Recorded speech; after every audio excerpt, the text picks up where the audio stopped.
Hey Hey everyone. everybody, how's it going? Hello. We How's it are going? actually still, in a sense, getting set up here, to be quite honest. So let's wait for a few people to. I see one person here. Okay.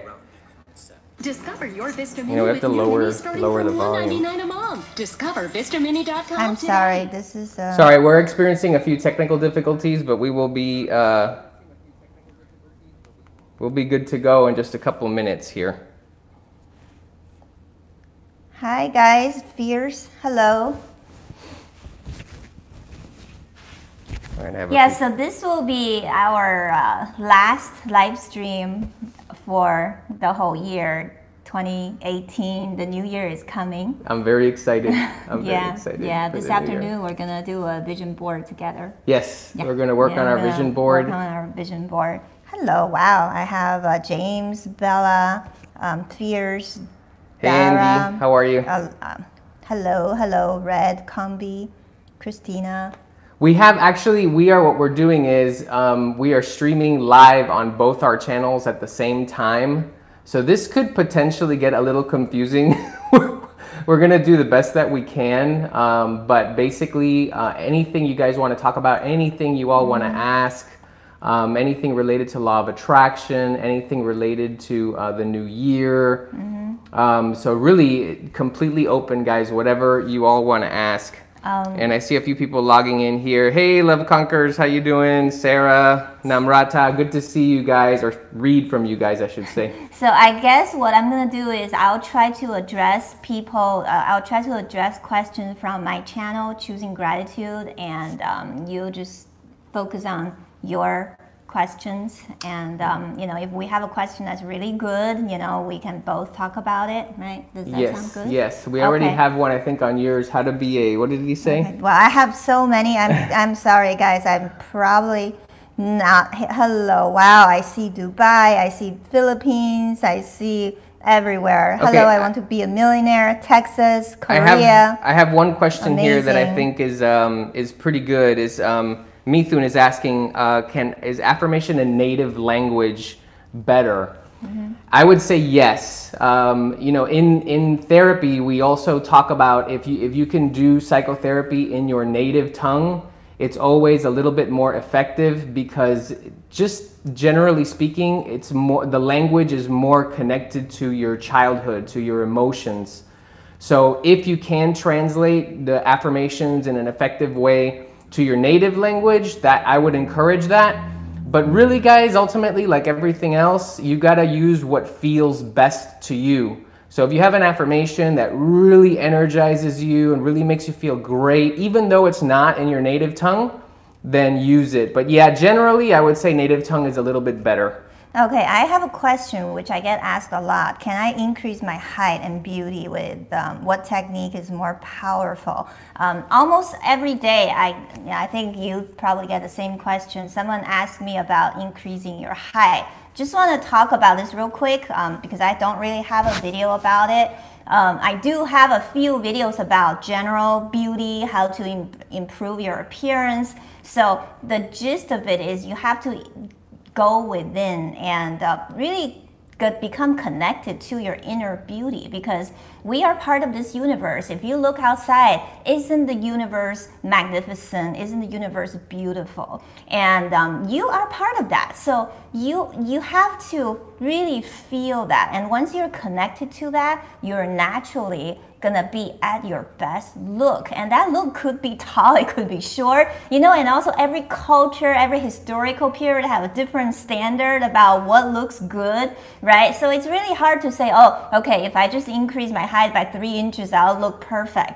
You know, it's not exactly like that. But if you're, for example, if you're a teenager, or if you are, you know, still growing, you're in your early 20s, you know, definitely use affirmation, visualize yourself growing. And also, I heard, you know, if you connect yourself to a passion, let's say, for example, you want to become a model, right? And you're just not tall enough to be a model, or you want to be a basketball player and you're not tall enough. I have heard of successful basketball players or models, you know, they somehow defy the logic and they grew taller than their parents and they defy their genes. It's because they have that passion. They want to do that so much. Passion is the most Exactly. important part. Instead of visualizing themselves getting taller, they visualize, walking down the aisle, being the supermodel or playing basketball in their favorite team. You see, you have to find out why you want to grow taller and visualize that. And that's the best way to get there. All right, I do have another question here that I think is very good. This is from, I hope I'm saying these names right, guys. I'm sorry. It's Rarima. Rarima says, is it okay to feel down at times, even while having faith in law of attraction? Absolutely yes. Listen, guys, I did a video on this a little while back. And we have to be careful when we're practicing law of attraction. Many of us slip into this mindset. It's happened to me too, where you of course, you want to be a good law of attraction practitioner. You want to maintain positive thoughts. You want to maintain positive vibration. You want to keep your mood high. But you can slip into this pattern of trying to over control your thinking and your feelings. And that can cause resistance. We are human. There are times, especially just old programming from our childhood, where negative emotions can surface. We may be working through issues from our past, and you may deal sometimes with feeling down. And I think the danger is that you feel down and then you start to beat yourself up for feeling down. And then you add a second layer of negativity. So what I would do in those times is really just focus on your, what I like to call like the more letting go practices, which is the meditation, the mindfulness, the allowing, the just being kind, compassionate toward yourself. Because when you really embrace that emotion and just be aware that it's there and not try to fight it off for the sake of staying positive, I think it'll go through faster and you'll come out the other side feeling much better. Yeah, I actually have a question that's kind of in line with this. How do you keep the feeling of gratitude and happiness until the end when you reach your goals? I'm afraid I might mess it up in the process. I'm so close. And this is a really good question because you know what? We're all human. If you were already an enlightened master, you already knew all of this, you probably wouldn't have come into this physical reality, this reality. You may be in a different reality where everything is much easier, right? So we all kind of, we basically stumble and then we get up again. I can guarantee you that there is nobody who can just hold their feelings, positive feeling 24/7 until they reach their goal. We all have moments where we just don't feel like it, and that's okay. And what you need to know is that one positive thought equals to 10,000. I don't know how many. There was an exact number. Actually, Greg Braden did some kind of experiment. There is a scientific number. I don't have it right now. It basically, one positive thought equals to a lot more, the frequency of negative thoughts. So they actually did an experiment in a city where they just had a group of people praying, it's radiating positive energy, and then the crime rate in that whole city dropped, which means you really don't need to be positive 24/7. As long as, when you remember, I wasn't positive, I just wasn't holding my energy. I wouldn't say positive because, all you need to do is to really stay in the flow, be at peace. Deepak Chopra said that it is impossible to have a positive mind, but it is possible to have a peaceful mind. So shoot for the peace. And if you're not at peace, okay, just realize that, I messed up, but, I'm gonna get up, I'm gonna, go back on course. Just like when you're driving, right? You're not going straight, but you're really like going this way. And as long as you remember your goal and you constantly realign yourself to it, you're fine. Yeah. I like that quote about not always having a positive mind, but always having a peaceful mind. And I relate that a lot to just a good meditation practice, because I find that thoughts in and of themselves are not really the problem, meaning negative thoughts. It's more how strongly those thoughts are able to pull on your emotions. So if you're able to create a space between your thoughts and your emotional reaction, which comes as a product of some good meditation, some mindfulness, then you can have the negative thoughts. They're just not going to trouble you as much. So you'll see them, they'll float by, and they move through quickly, and then you're able to move on to more positive thoughts. But the key is not getting dragged around emotionally by those negative thoughts. And here's a very good question. How can I go with the flow of life and trust the process and stop overthinking? And it's good that you realize that overthinking is actually your worst enemy. It's worse than anything, right? I've never had that problem.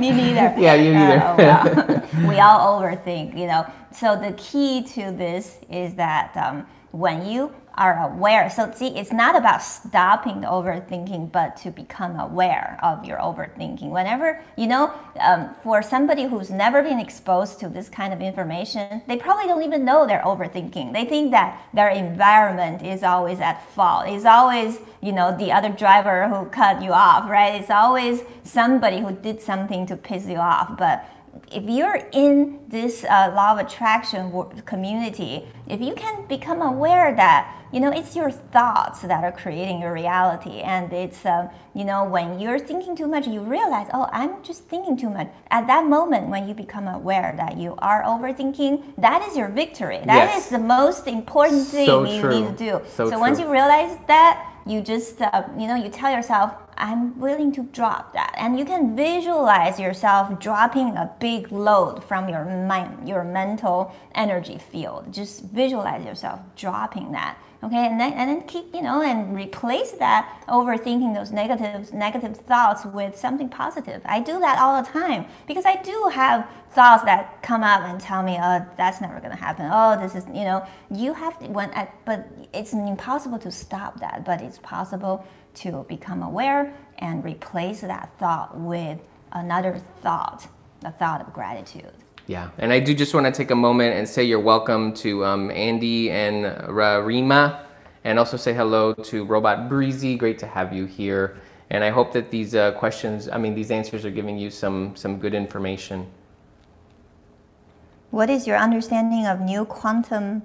That's from James from New Quantum Financial System. I don't know. I don't know anything about it. What was it called again? The New Quantum Financial System. I'm gonna look into that. We have to look into that. Yeah. Not sure. I think I'm normal, Robot. I'm not sure. Somebody else had asked me. Someone said about writing the 5x55 in native language. Yes, like I said before, that is probably ideal. But ultimately, when I'm writing my 5x55 affirmations, I just want to make sure that the affirmations that I'm writing down align, or what they do is they produce a very good image in my mind, like a good visualization, and they make me feel really good as I write them. So I don't know, I guess it's a little similar to a nice daydream. When you have, like, you envision yourself in the life that you want to get to, or the person that you wish to change into. And when you're able to hold that vision in mind, it feels very exciting. You get a warm, excited feeling. You feel like you get a lot of hope. And that's the vibration that we want to tune into when you're writing your affirmations. So if you're getting that more from writing them in a certain language that's not your native tongue, then that's fine. But again, generally, probably native tongue is a little bit better. Mm-hmm. Here I have a question. I hate my job and I'm stuck. Try my best to stay calm. You're probably not alone. A lot of people hate their jobs. What I would say is, first, you have to believe that there is a better opportunity out there. What kind of opportunity is up to you? You have to define that. First, you have, because what mistake people tend to make is that when you're stuck in a terrible job that you hate, you tend to spend too much energy hating what's there instead of spending that energy dreaming what could be possible for you. So what I would do is to spend more time just the scripting, writing down what you would like to manifest in your next job, or your business, or however you would like to fulfill yourself, right? And focus on your vision. And then when you are during your 8 hours, when you're there, you're not happy. Every time you become unhappy, you ask yourself, what exactly is making me unhappy? At that moment, sometimes it's your coworkers, right? Let's say, just hypothetically, they don't respect you. You feel like, your work is not being recognized. And then that is an opportunity for you to realize that, okay, the reason why I don't like this job is because I am desiring more respect from others. So you see, every moment when you're feeling you hate it, you turn it around into what you would like to have. And the more you get in that feeling of what you would like, the faster it'll be for you to get out of it. But most people, what they do is they say, oh, I hate my job. Oh, this thing, it bothers me so much. I can't stand it. Every time you're spending time and energy doing this, that's really pulling you back into the job that you hate. Yeah, and I would say too, with that kind of issue, that it's important once in a while. I try to remind myself, if I'm feeling negative about anything going on in my life, I basically think about people in the world who would give anything just to have a job.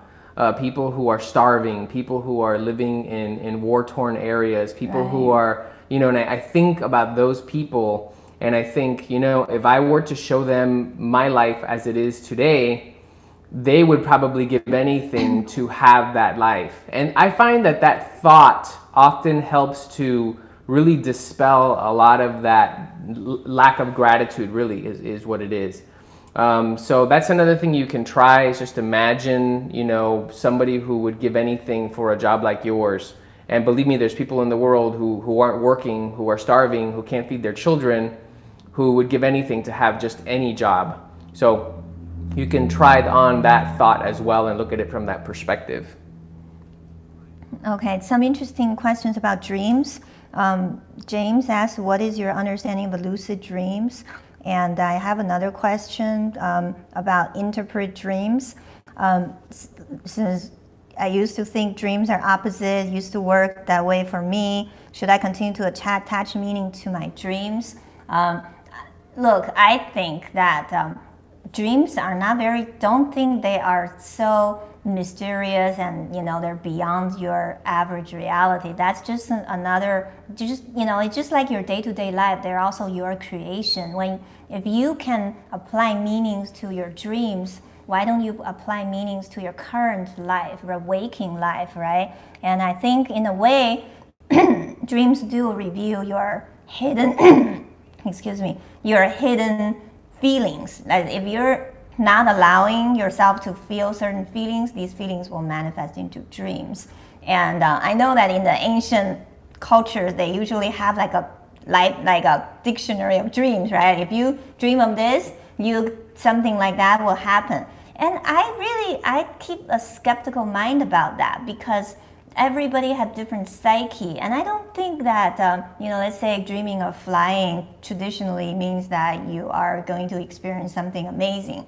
But sometimes I dream of flying and next day nothing happens, but sometimes I dream of flying and something great happens. So I think it's still about your conscious mind, how you would like to experience your life. And if you would like to experience your life with gratitude, with joy, so interpret your dreams that way, and use your dreams as signals to help you navigate to that dream life. And lucid dreaming, it's actually pretty cool. We both practiced lucid dreaming for a while. And we were able to do it. It's basically you're able to realize that when you're dreaming, you realize you're dreaming.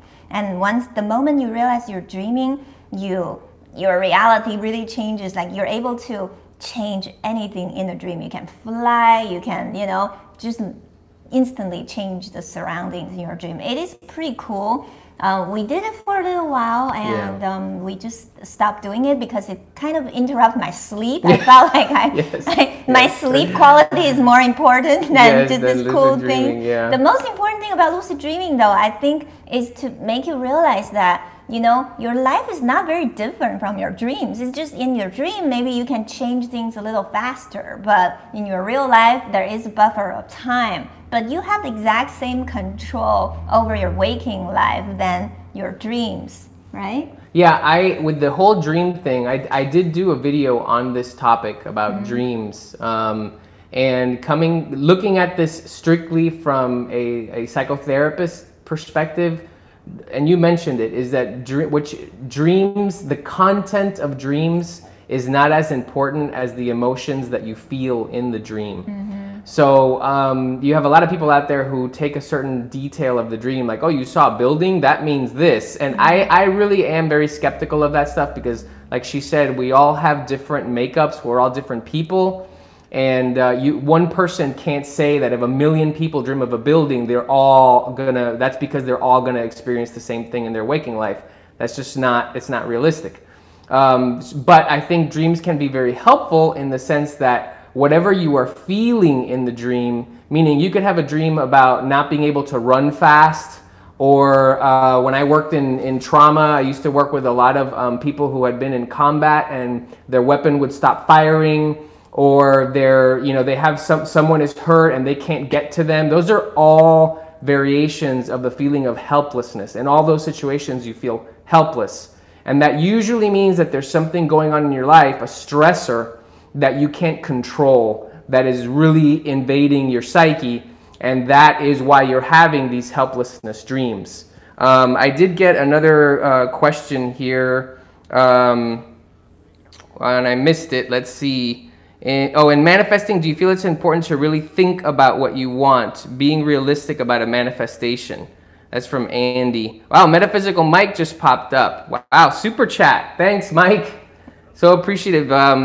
Let me answer this question real quick. To think about what you want. I hope I'm interpreting that question correctly. I think if thinking about it makes you feel good, then think about it.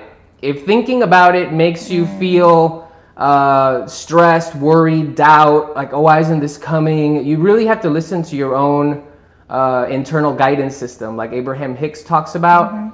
That is really the key, is you want to listen to that guidance, be able to feel your emotions from within, and that is going to be your best guide as to whether or not you should keep thinking about something or not. I hope that answers your question. Thanks, Mike. I really appreciate that.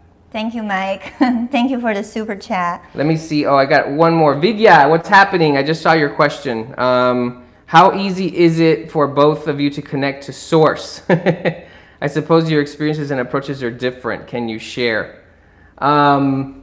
Okay, so for me, connection to source really came from years of meditating. That's really where it happened for me.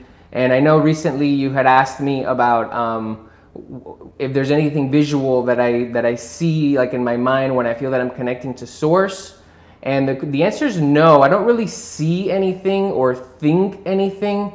It's so hard to describe. It almost feels like a deepening into the connection with my body.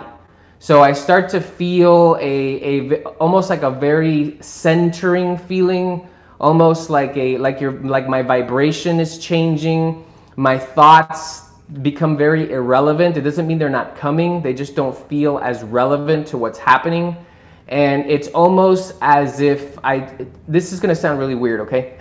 But it almost feels as if I'm turning into a statue. Like I'm just becoming very, very still. So there's very, very little thoughts. There's very, very little visuals. There's very, very little sensory stuff happening. It is much more a deepening to I guess source, to that feeling of peace and of stillness within. That's how I experience it, and I usually feel that most strongly when I am in meditation, But I have found that nowadays I can, like even when I'm out and about throughout my day, if I stop and I just hold my body very, very still, and I take a few conscious breaths, I can feel, I can touch that place, and it's very comforting. And then I can, go on with my day. It's very brief.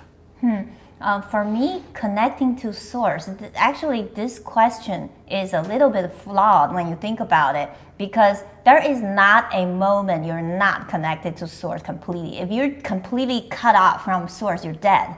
Because, source, what is source? It's our life energy, right? Without this energy, we can't function. That's why, you have to tap into the whatever life energy you already have and try to expand on it, increase on it. And my personal experience is that, during the time when I was always pretty much cut off, cut off is relative, right? Because if you're 100% cut off, you're dead. So I was never that dead, right? So, but when I was more, less connected with source for the most part, and then I became connected for a moment, that feeling was amazing, right? It's almost like, you're having some major pain somewhere in your body, and then you take a painkiller, and you take, like an ibuprofen or something, the pain is relieved. It feels like a relief.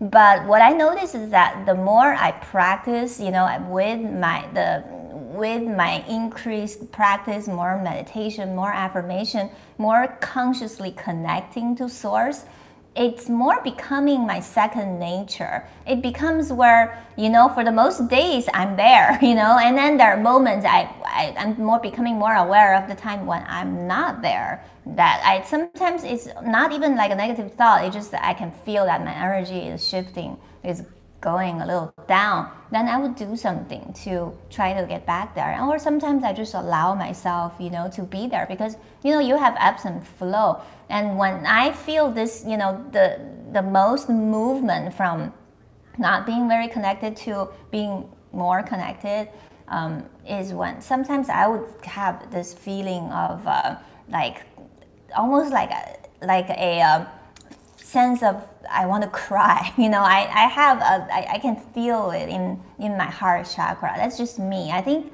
you see with him it's different. So it depends. It really, there is no right or wrong way. But I think once you are feeling you're opening up to source, your body will tell you. You feel it somehow.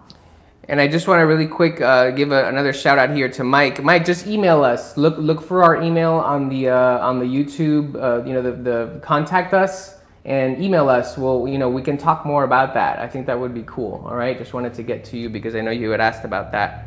Got a few more questions here. Let me see.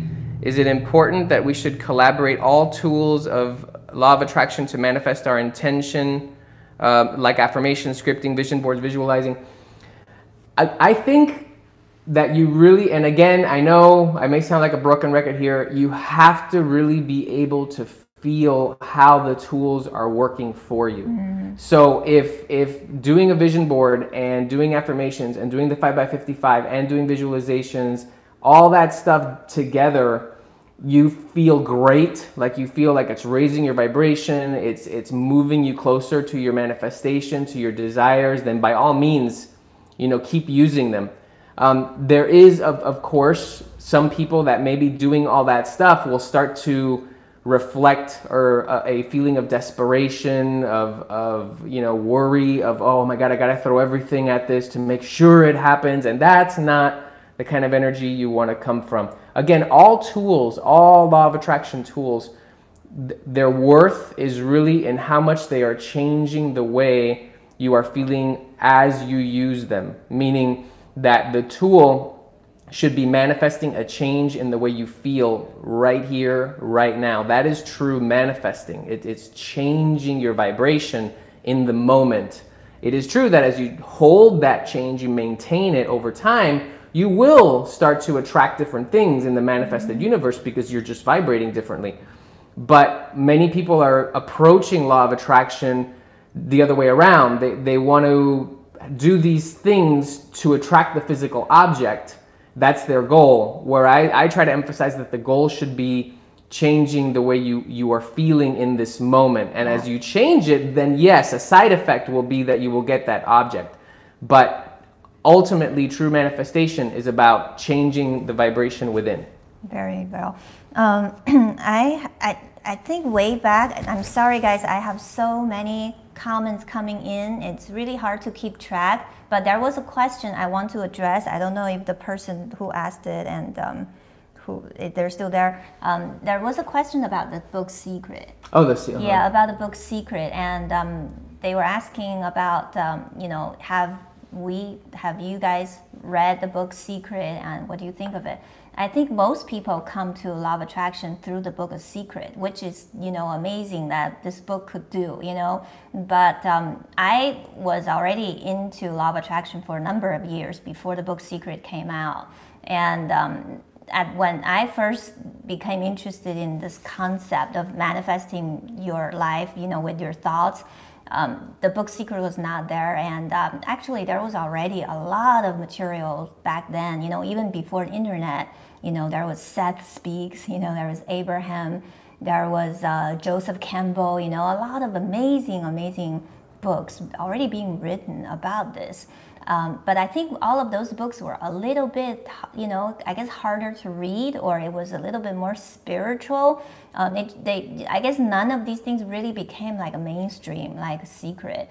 What the Secret did was really amazing, that they were able to explain these concepts in common, you know, in words that common people can understand and can relate to.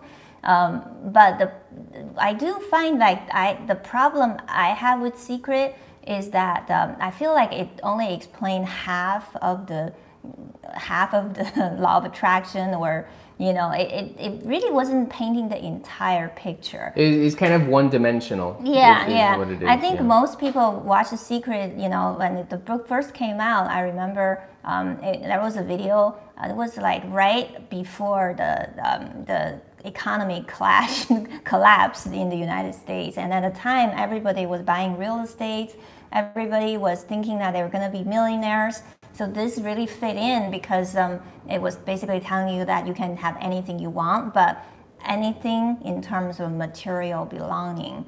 It's almost like a book to teach you how to get rich by thinking about it. And I think Law of Attraction goes way deeper than just getting rich. Even though getting rich is great, you know, making money, there's nothing wrong with that. But I really personally, I believe that, you know, your life is a holistic system. It's not just about, you know, not everybody really have the deepest desire to make a lot of money, to be honest. I think, you know, obviously we all want to have enough money, a lot of money to live comfortably, to do whatever we want. But the amount of money that is required to realize your ideal lifestyle is really not that much. Maybe $1 million, you know, it's not much.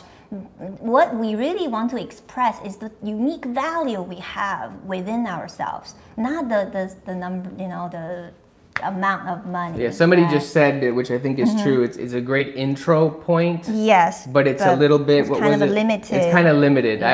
I would agree with that. I mean, that's kind of in a nutshell. I think what I love about when The Secret came out, and all of the, if you follow, like, there's Twitter accounts on The Secret, there's Instagram accounts, and what I like about that is that it's people who may not otherwise be introduced to this world of changing yourself and of really looking deep within and becoming a person more aligned to who you want to be. Those people are discovering that path through The Secret, and that's amazing. I mean, that's just really a wonderful thing. So I don't knock The Secret in any way, but I do not make that the core of my path. That's not really my approach to Law of Attraction, but it's introducing so many people to all this information, and that in and of itself is wonderful. So I can't really say anything negative about it. There's somebody here who's been asking a question, Vineeth, is it better theta waves meditation than normal meditation to reprogram the subconscious mind? We have, in all of our videos, we have links to subliminals. One of them is free that you can download. I am not an expert on theta waves versus non-theta waves, but I do think that there is some good, I would say, evidence saying that if you listen to subliminals or affirmations as you are falling asleep, where your brain is going through different waves, they are more effective. So I would not look at me as an authority on that, but I would say there's a pretty good chance that it's a little bit better to listen to them as you are drifting into different waves of sleep, different states of consciousness. Your mind just seems to be more suggestible at that time. Right. It's remember, it's never about the music or whatever outside of you. It's about your brainwave. So yes, your brainwave, when you're in the theta state, your brain your subconscious mind becomes more open, right? But does that mean that when a music, somebody plays theta waves, it becomes more, I guess your brain is more open to that kind of music? And I guess there is no scientific proof for that. We're not scientists. And it's similar to, like way back, I remember, scientifically, right, for example, you need collagen to look younger, right? Because when you're young, your skin produces collagen that makes your skin look plump. So people think that if you eat collagen, you eat the collagen pill, that will go to your skin. Maybe it'll work for some people, but it doesn't work for everybody because it's always about you, right? How much you are absorbing the information. It's not so much about the information that is given. So I just want to say hello to Cole. Thanks for that. Appreciate you subscribing and supporting the channel. Very much appreciated. Let's see what else we have here. Is it enough to have a strong intention at heart? Yeah. I mean, I think that goes back to kind of where Karen started, is that the most important thing, this actually reminds me, it just came to me. Abraham Hicks, I don't remember where I read it, but she had said, whatever, that the most important thing is the strong desire or an intention, that will override all resistance, all doubt. And why is that? Think about that. Anybody who you've seen in your life who was driven, just a passion for something, they overcame insurmountable odds. They were able to do things that other people thought was impossible. And somehow, some way, they still managed to accomplish it. And that's because of that very strong intention, of that drive, of that passion. So I would say, yes, that is the most important thing. And all the other things can support the intention, meaning the affirmations, the visualizing, the scripting, all the other techniques that we talk about. I have a question about example about New Year's theme from Fierce.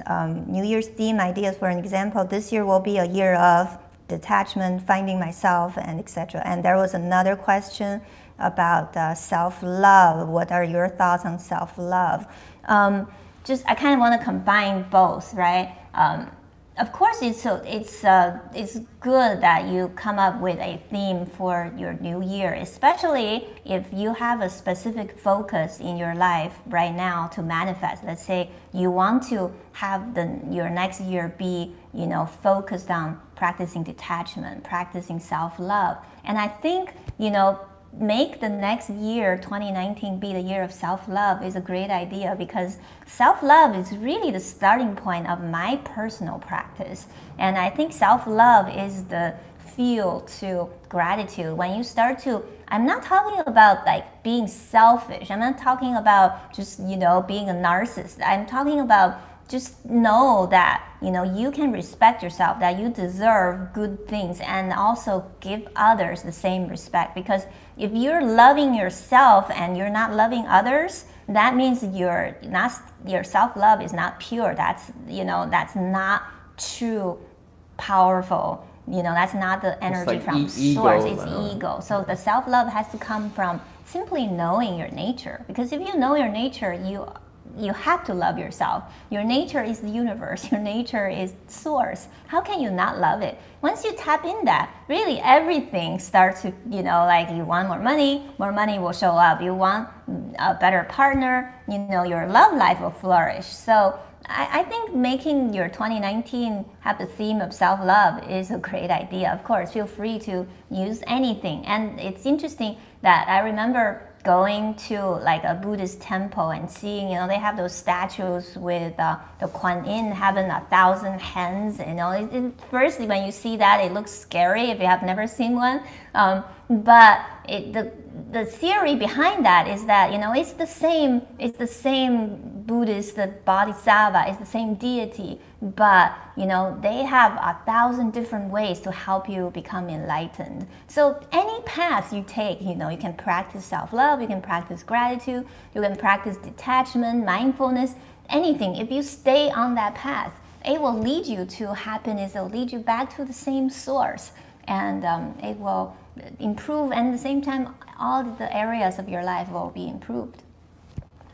Okay, so somebody had said here, let me see, Vineeth, not a bad idea to provide a self-love subliminal. Yeah, that's something that's that maybe true. we should add. That's something we could do. Yeah, well, that's a good idea. Thanks for the suggestion. We will get to work on that eventually. We are right now doing a lot of different things. I'm hoping to have something for you guys within the first quarter of this year that I think will really help out with your manifestation law of attraction practice, so stay tuned for that. We will of course be uploading videos ongoing. We will be eventually adding more subliminals. So keep in mind, guys, that we just launched these channels this year, 7-8 months ago, more or less. You even less, like 5-6 months ago. Right. So we're still building. So bear with us, but we will eventually have more and more things to offer. Right. Go ahead. Just want to I just want to kind of really say thank you to all of you. Whether you're watching now or watching the replay, or just you out there, I'm sending out this energy to people on my channel who's either watching this or not. I just want to extend my heartfelt thank you to all of you. This year has been amazing for me personally. I never thought, when the year began, 2018, I didn't think I was going to start a YouTube channel talking about law of attraction. Law of attraction was always just my personal hobby. Like I always, T and I, we always talk about it, but I never thought I wanted to share these things with people. Yeah. Like I felt like I'm not a TV personality, I'm a private person. In the past, I didn't even like I have a couple of products that a couple of physical product brands I run, it's like an online business. I have Facebook pages or Instagram pages for those products. I never ever even show my face in those products. I remember once I did a drawing for my customers. I told him, can you do the drawing? I didn't want to get in front of the camera. I didn't want people to see who I am. That's always been me, like that way. I don't know how I started. I think he pushed me to do it. I want to piggyback on this because, and by the way, I do also want to express my thanks. I'm getting a lot of very nice comments here. Thank you guys for all your support. This year for both of us has been completely surprising, and I recently did a podcast. By the way, I have a podcast for those of you who may be interested. You find the links to the podcast and all the videos that I put out. And what I do on the podcasts is that I'm able to, because there's a little bit more time issue with the YouTube videos, they have to be kept shorter. So on the podcast, I'm really able to go into a lot more depth on these topics. So you should, if you want to hear more on this kind of stuff or go more deep into these issues, into these subjects, feel free to check out the podcast. But I recently did a podcast episode where I was talking about one of the neat things you could do for the new year that I've been doing for the past 3-4 years, is you write down things that you want to manifest in the next year. Just jot them down. And then you fold that paper up and you put it away somewhere. You don't look at it for the whole year. And I think it's a nice symbolic gesture. It's like, here's my desires. I'm handing them over. I'm turning them over, and I'm not going to worry about them. I'm not going to obsess about them. I'm just going to write them down and I'm going to put them away. And if I would, last year, but I looked at my list. I didn't even have YouTube on there. Right, me It was neither. it wasn't even a reality in my mind. And it's so funny. That's why I think, guys, many times it's happened to me. I know it's happened to you, where we become a little bit fixated on a certain thing we want to manifest, and if we grip too tightly, Right. we actually blind ourselves to other things that the universe may be trying to hand to us. Yes. So it's great to have desires. It's great to work toward manifesting them, and that's cool. That's great, and I encourage that. But I believe it's important to hold desires a little loosely, give them some breathing room, and be open, and make the most important aspect of your law of attraction practice, which is what I do, is connecting to source as strongly as possible. Because like she had said, when you have that connection and you realize your true nature, you're automatically going to manifest the best life. You won't have to worry about manifesting this or that, this amount of money, this car, this relationship. It's automatically going to come to you because you're automatically vibrating already at the highest possible level that you can. At the best time, in the best way. And sometimes what you put down on your list may not be the best thing for you, and it may not happen at the time you wish.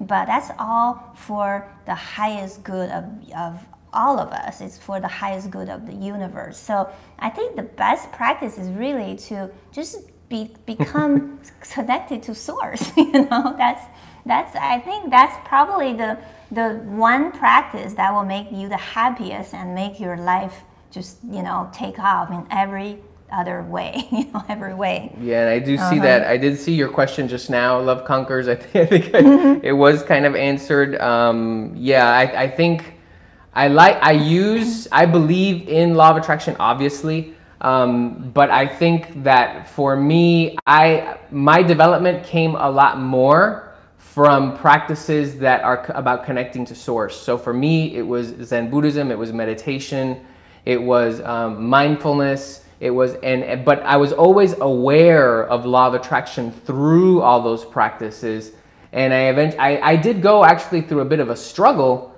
when I had a more, I guess, limited perspective on what law of attraction was. I was like, how am I going to connect these two things that I believe in? And I just found over time, it just naturally came that law of attraction works best when there is little to no resistance, when you are connected to source, when you are automatically grateful, when you are in a state in high vibration, so to speak. And you get there as a byproduct through a great meditation practice, through mindfulness, through really, like I said, just connecting very, very strongly to source, to really your true nature. And like she said earlier, it's not really about connecting to source. You can't disconnect from source. You are source. It's really about building your awareness of that connection. That's really the key to this. So I think about 45 minutes, guys. I really love you all. I have so many names here. It'll take me 5 minutes to just read through every name here. I love you, and thank you so much for always coming and watching my videos and commenting, and thank you for your questions. Your questions really inspire me to make my next video. Actually, one of you, I think I have fears. You said a New Year guided meditation. That's a good idea. So feel free to keep sending me these questions and suggestions, and I will do my best to make videos around those questions and suggestions. And hope everyone have a great new year. Yes. And, I also want to express my love to everybody watching. Guys, you have made this journey just the best. The best feeling I get from this whole thing is connecting to you guys in the comments and answering questions and learning. I have learned from some of your comments. So keep those things coming. We are really growing together is really what we're doing. There's no one of us. We are make it 1 hour. I did get one question here that I wanted to address that I think is a great question, and we'll end after this. Just real quick, how important is it to let go of anger or other vices while trying any of these techniques? Guys, I have to say I have a video on anger and law of attraction. You could find it on my channel, but I do think that anger and vices can get in the way. Not so much of your connection to source, because like I said, you can't be disconnected from source, but those things do tend to interrupt your awareness of connection to source. So I have in my life, I have worked through, I think, I don't get angry very often anymore. My vices right now are limited to food. I enjoy desserts and I enjoy sugary stuff, but I try to avoid it as best I can. But that, that considering many other vices that are out there is not a huge issue. But I do think that there is some merit to, being at peace and not having, because really what you're doing when you're depending on that anger or those vices is that you are really trying to replace the feeling of being connected to source with those things. And of course it never measures up. It never measures up. You always need more and more and more. So I would encourage, I think it's going to be a little harder. That doesn't mean impossible, but it's going to be a little harder to manifest if those things are in your life. Okay? So I think we'll cut it here. I want to thank you so much for watching. I want to thank you for all your support, guys. And just stay tuned. But both channels will be doing more live chats in the future for sure. Yeah. And more videos to come. All right. Here's to 2019. Okay. Happy New Year. Happy New Year. All right. Take care. Bye.